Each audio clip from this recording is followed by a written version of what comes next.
أنا شيرنا قد هندي كيسانو واي مجاكنا كليسا قلقل منا كوت الرد بتشابولة وري أجيتني سجيتني ورين أجين يمو شيرنا قد نمن أجينا فجيتسا هندي كيسانو مال سورة جرجل تيجي يوكين أمو سورة جرجل أرجعنا من دفعة كل إنجرو عنك ما كيان سورة جرجل أرجع هندفنه شيرنا رجولاني جناني دفعة دم مجايو أمو يو تاتي مجايو لينداركتلي ميديا رانا سنتان مجايو كبجار أنا كايل مورمو تقول دفعة كيسان نتي متى بالبلك يا أبا جدي تكنّي في sodatina nun dadamne hisodanne jedhanu hima hidibna nun darka keessa bae guyyaa nasriin fedhee amma abbummaa ka fudhatu nasriidhaan nasrii walii bakka inni nawaame hunda deemuudhaaf an gara kootiin qophi yoon taan immoo wal gargaa nutu walitti buusee kafalataanaan immoo ufnee ifatti himnee dadhabne intalli kun gargaarsa nuun kadhanne maallaqashii gaafatte maallaqnis immoo haqnis immoo suudii bira jira suudiin kaffaluu didee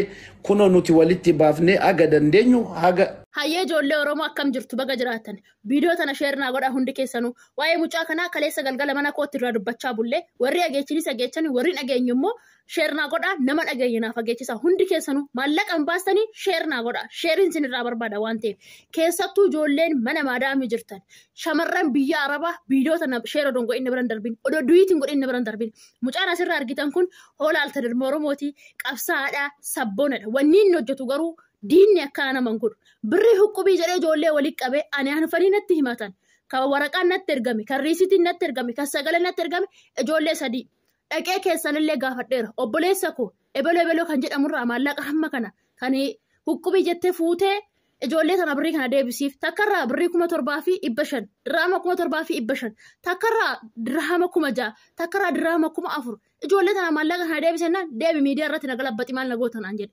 hayyee quba qabaadhaa sheernaa godha jara jaqasaa irraa barne warri dubbadhaa isin nama dhageeffadha amma nama kenne waliin qabaanne kan keessaa waan takkan dubbanne maa soofdan isa yaa gadan afuufaa Koi, obsi obboleessa koo xiqqoo obsi ustaasa as keessa jira ila maaliif cadhifne beektaa falmata maaliif cadhifne nuti homaa dhimma namarra hin qabnu naasir amma dhageeffadhaa isin hima dhageeffadhu naasir habiibi hundi keessanuu Muhammad akkasuma ustaasa abbaa giddi kiyya hundi keessanuu warri dhuftan galatooma dhageeffadhaa isin himna naasir nuti osoo namni bagabbaatanii irraan dubbatiin gaafa ijoolleen dhimma miidiyaa kanarra deettanii raaftan jaran sobina waan sabaa ofiyyoo waliin hin mari'anne dubbii waan jirtu nu as qabaa deemnee rabna gara dalagaa qabnaa bibii kiyya dhiifama. Situ dubbataara sa?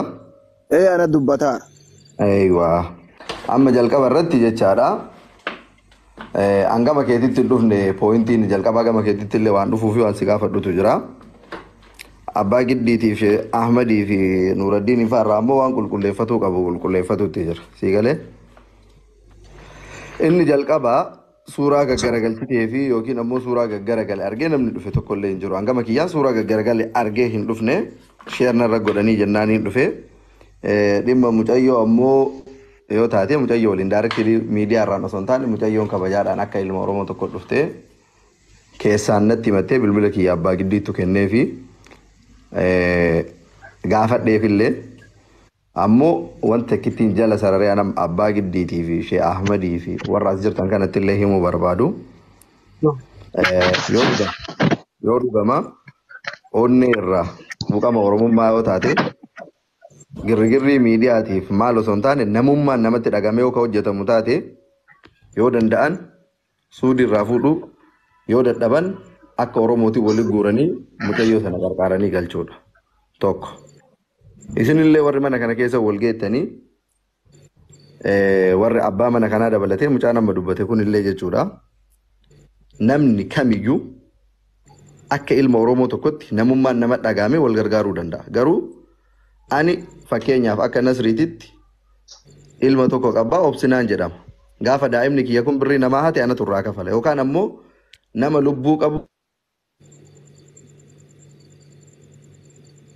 ifama narra bilbilanii sagaleen kiyya jira amma deebeera. Dubbadhu. Dabalee qo'a. Kujatti lo ikan jabde seenaa kolseen. Hello. Danda'a wal abdatuu danda'a. Aadaan Oromoolee akkas waan ta'eef.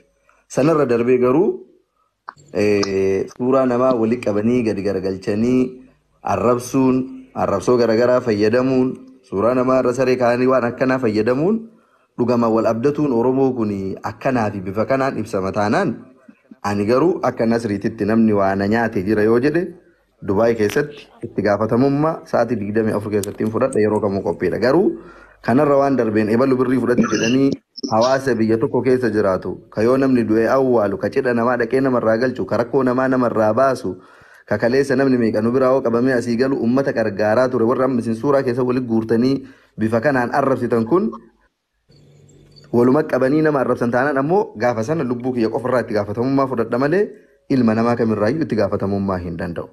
Ila isinii galee kanaaf wal abdatu dhugaadha. Nama mana kana wanti seeneef wanti asitti hojjetamaa jiru suuraa nama gaggargalchuun kun sirrii ta'eeti miti. Garuu akka ilmaan Oromoo tokkootitti nama kamiifuu kabajaa waan qabuuf bakka kana taa'ee dubbataa jira.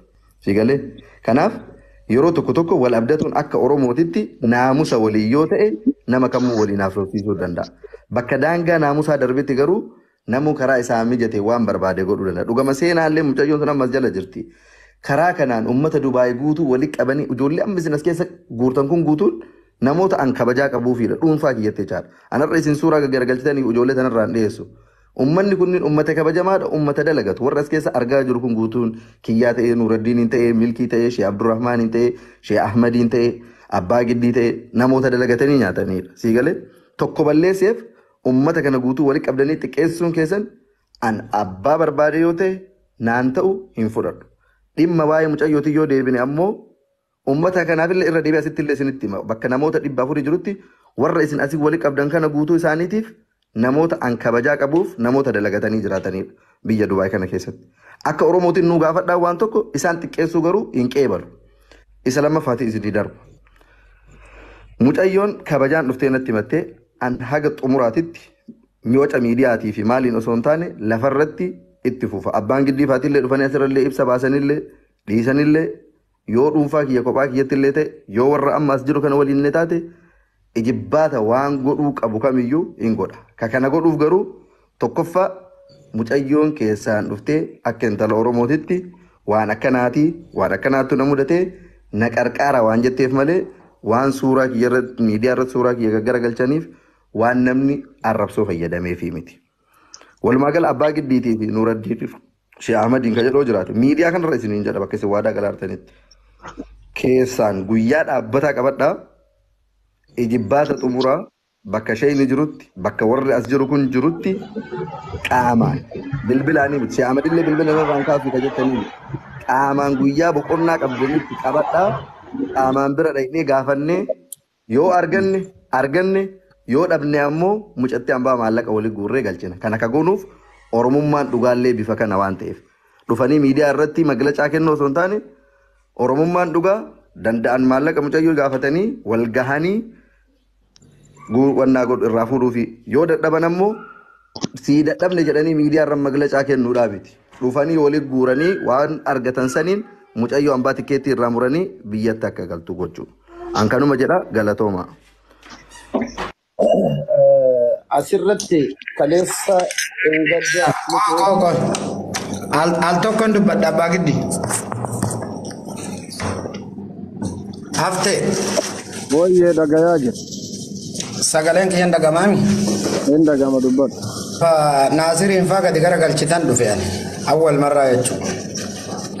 Dhimma seenaa kanallee dhimma tuudii ture illee quban qabu. Dhugaa dubbachuuf jechuudha.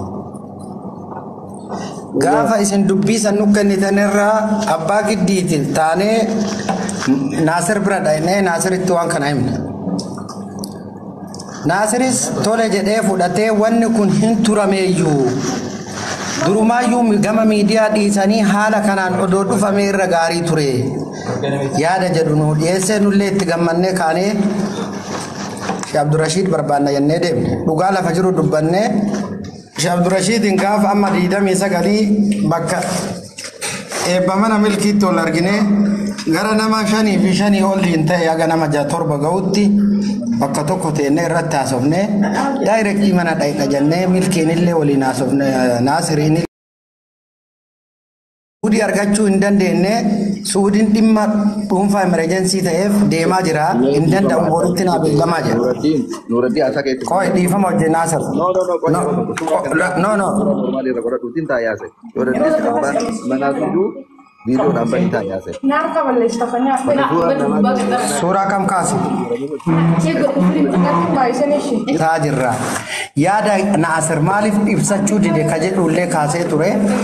Asirratti mootu gaafa haftee isinitti dhufnu nu afaan takkaan dubbataa jirra. Sanii du'a dhossanii awwaala eessa fidan jetti Oromoo waan jirtu nu hima guyyaa qabadda waan feetan godha nu isiniin jenne jirra miidiyaa irra wanni nu isin afarsinuuf illee jiru suura Naasir irraa dhimma hin qabnu dhimma namni fooloo yookaan amantii jettanii irraa dhimma hin qabnu ufi fudhadha abbummaan harka keessaa fudhadha nuun jedha ibsa mucayyoo kenna nuti illee akka dhuunfaa Oromummaatti waan goonu beeyna.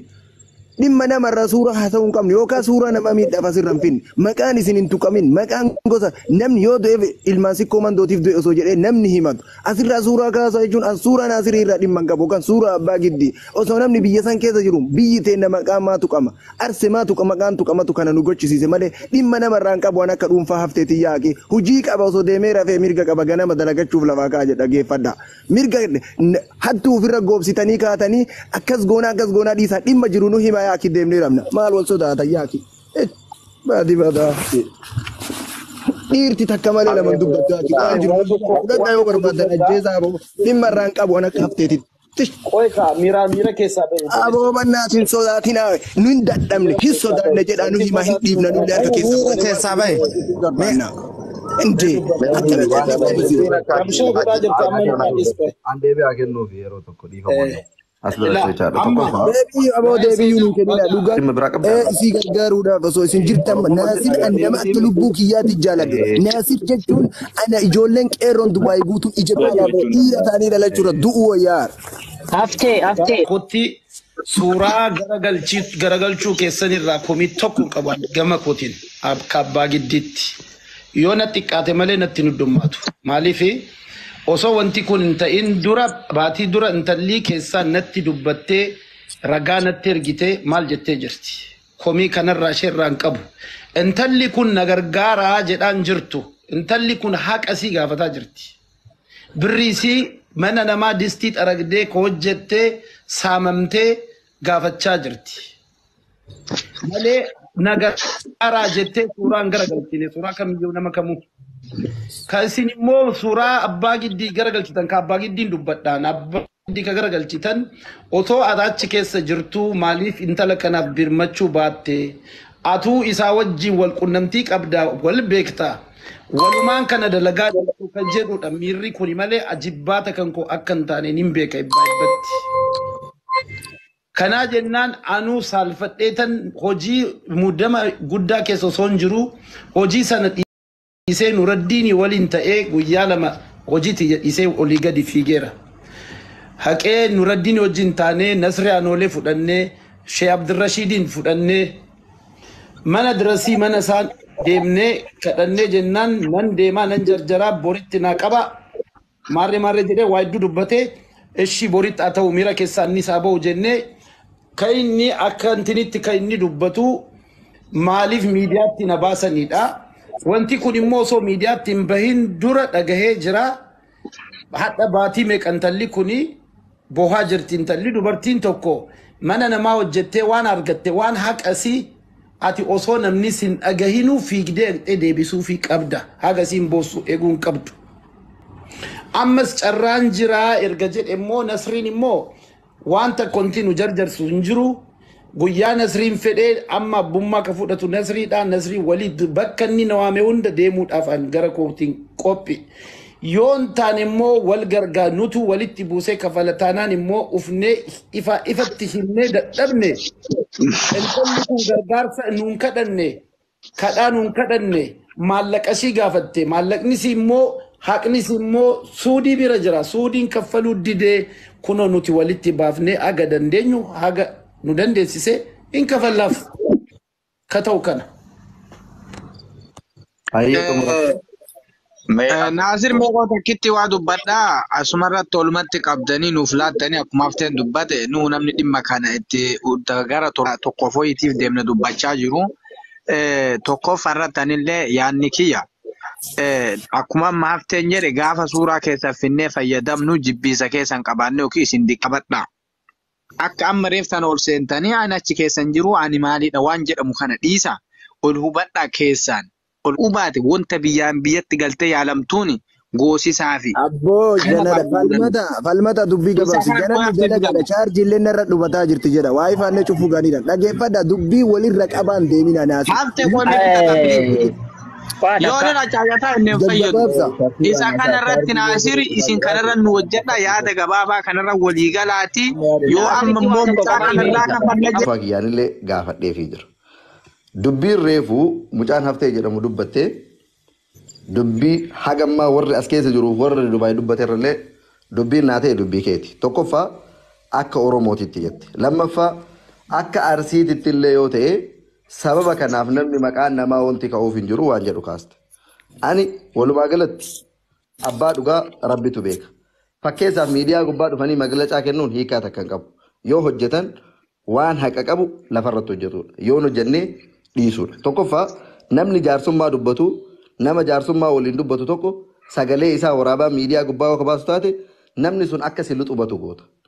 Akka Oromoo kaleessaatitti waltumanii wal harkaa fudhatu yoo taate laal waltumanii yoo jedhu warri waa walirraa qabu sun taane jaarsummaa dhufe kun hidhee nama garafee nama tumatu yoo taate biyyi keessa jiru kun biyya ambaati. Namni amalaan keessattuu jaarsi osoo ofii xiqqaatu osoo ofii salphatu osoo ofii xiqqeeffamu dubbii namaa dubbatee namaa xumura malee yookaan warra tiktookii waliin taa'aa jaarsummaa dubbataa yookaan sagalee namaa waraabaa miidiyaa gubbaa baasaa miila lama qabatanii muka lama koran gamaa gamana dhaabatu dubbii balleessa malee dubbiin qajeelchu.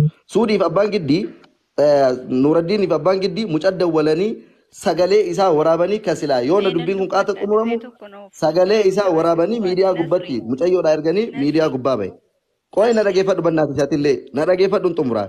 Yeroo hunda miidiyaa kanarraa ji'a guutuu haasaa baatan na dhageeffadhu ji'a guutuu haasaa baatan waan isin furuu hin dandeenye ila na dhageeffadhu. Aboo jaddi seenaa. Ji'a guutuu haasatan waan furamuu hin dandeenye hin furraa hin wacinaa.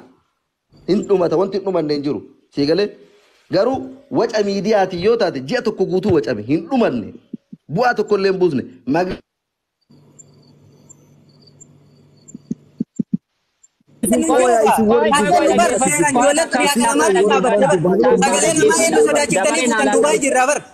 Okay. Isi kok isi warri Dubai kun maati jibdan koi dikkama ustaz Rabbi ana ralalina isi warri Dubai kun din keessan ti darra ba ba yi abo de ma je sa in bayin afte bayin anati wa dubbata anati wa dubbata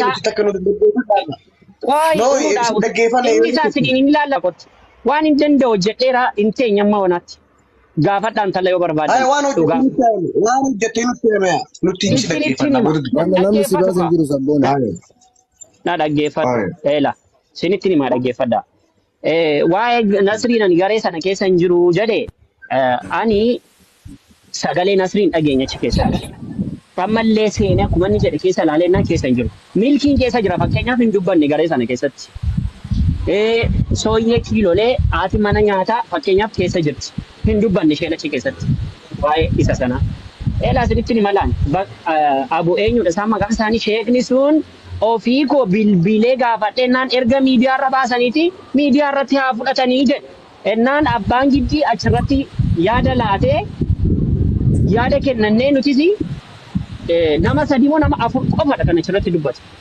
Namoota muraasa qofa nama 12 achi keessa jiru keessaati jechuudha. Ani wanti kun akkamitti ta'a wanti kun teellaa wanta salphaa miti. Walumaa galatti wanti sheekni jedhe birriin kun erga maqaan koo miidiyaa irra bahe hin laadhu. Akkuma miidiyaa irratti baasanitti miidiyaa irratti narraa fudhatanii kadhadheen dadhabee jedheen. Nan sobe abbaa giddi. Nan sobe abbaa giddi banadhu maakii. Kanuma jedhe miti. Kanaafi Nasriin garee keessa jiraachuu dhabuun rakkoon qabu. Yoo garee keessa Nasriin yaada keenyarraati yaada addaa wanta qabu hin qabu. Waa'een sagaleen namaa waraabamuu maal ta'uu waraabame sagaleen namaa haqamin immoo kan nuun dubbannu waan sobaadha kan nuun dubbannu dhugaan ishee barbaadamudha miti. Namni dubbatus kan inni dubbatu haqni ishee haa kennamuufidha. Sagalee waraabamuu mitiiti wanti fedheyyuu waan fedhe ituma waan barbaade ta'eyyuu haqni ishee galuudha. Ingalchu jedhe jala sarareen sinitti himaa akka isaan nutti himanitti akka sheekni nutti himanitti na didee akkuma miidiyaarra na baasanitti miidiyaarra narraa haa fuudhanii jedhe. Isin kan ustaaza galatooma ani dubbii gabaabduu tana fedha dhalootuma kiyya yookaan ajjeesuu yookaan du'u dhageeffadha dubbii akkana tana maa nutti hin fin dhiirti tan wanni dhalatteef yookaan du'u yookaan ajjeesu tana maa nu asinim maal goona mucayyoo hambaa jettanii maa irra waliin mari'anii haga seentanii sagalee waraabame naasir keessa hin jiru naasir keessa galchee bitate gaafa isiin duute laala akkana muka waliin galchee walirraa fudhata tuulamaaf si koomantu jaalattanii miti giddi. Nasri. Yoona dhagaa jiraatti haa ta'u jimaa mana keetti moo akka ituu mana keetti wal geenye baay'ee gaariidha mana keetti hundaaf ta'a jedhee yaada. Iddoo itti wal geennuu fi sa'a kamii akka wal geennu guruppiin hin jira. Sheekh Ahmad illee guruppii keessa galcha, mucayyoo tanallee guruppii keessa galcha, seenaa illee jechuudha. Waan jiru guruppii keessatti sa'aatii fi iddoon qabannaa guyyaan jimaata ta'u irra walii gallee jirra. Galatooma goolaba miila fakkaate wantummaan barbaadamullee kanuma isaa. Galatooma ulfaadha.